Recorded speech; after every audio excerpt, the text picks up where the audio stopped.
যেদিন থেকে আমি টের পাইলাম আমার বুকে সমুদ্র সমান আফসোস, সে আফসোসকে প্রশ্রয় দিলে আমি ধীরে ধীরে তলিয়ে যাব, নিঃশেষ হয়ে যাব। ঠিক সেদিন থেকে আমি না পাওয়ার সমস্ত আফসোসকে উড়িয়ে দিলাম। আমি ভেবে নিলাম যা কিছু আমার হয় নাই তা কখনোই আমার হওয়ার ছিল না, যা কিছু আমি পাই নাই তা পাইলে বরং আরও কষ্ট হইতো। এটারে মিথ্যা সান্ত্বনা বলাই যায়, কিন্তু যে মিথ্যা আমাকে ভালো থাকতে দেয় সে মিথ্যাকে আমি চোখ বুজে ভালোবাসি। মনের গভীর থেকে কোনো জিনিস চাইলে সেটা নাকি পাওয়া যায়। আমার চাওয়ার ভিতর হয়তো ভুল ছিল, তাই হয়তো পাওয়া হলো না। পৃথিবীর সব কিছু পাওয়া গেলেও যে ভালোবাসে না তার কাছ থেকে কখনো ভালোবাসা পাওয়া যায় না। মানুষ মরে যায় মানুষের অভাবে, অথচ মানুষ টের পায় না।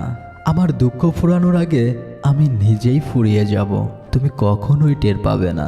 লাইফের যে পর্যায়ে গেলে কোনো কিছু নিয়ে আর আগ্রহ খুঁজে পাওয়া যায় না, নিজের প্রতি মায়া কাজ করে না, ঠিক সে পর্যায়ে এখন চলে এসেছি। একে বেঁকে চলা নদীর মতো জীবন তবুও ছুটে চলে। ছোট ছোট কিছু গল্প, উপন্যাস, অগল্প নিয়ে মানুষের জীবন নদী একটা গল্পের সমুদ্রে মিশে যায়। সেখান থেকে কেউ আর ফিরে আসে না।